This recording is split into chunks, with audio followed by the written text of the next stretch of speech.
কে আমাদের ভিসা দেবে না, কে আমাদের স্যাংশন দেবে, ও নিয়ে মাথা ব্যথা করে কোনো লাভ নাই। 20 ঘন্টা প্লেনে জার্নি করে আটলান্টিক পার হয়ে ওই আমেরিকা না গেলে কিচ্ছু আসা যায় না। পৃথিবীতে আরো অনেক মহাসাগর আছে, অনেক মহাদেশ আছে, সেই মহাদেশের সাথে মহাসাগরে আমরা যাতায়াত করব আর বন্ধুত্ব করব। আমাদের অর্থনীতি আরো মজবুত হবে, উন্নত হবে, আরো চাঙ্গা হবে। ভোট যারা চুরি করে, ভোট নিয়ে যারা চিরদিন খেলছে, জনগণের ভাগ্য নিয়ে যারা খেলছে, আমি তাদের বলবো যে ওই সন্ত্রাসী দলের দিকে নজর দেন।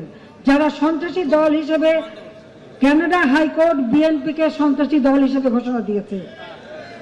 এই সন্ত্রাসী এবং দুর্নীতি দায়ে এই আমেরিকায় তারেক জিয়ারে কিন্তু ভিসা দেয় নাই। কাজে এখন তারা আবার তাদের কাছে ধর্ণা দেয়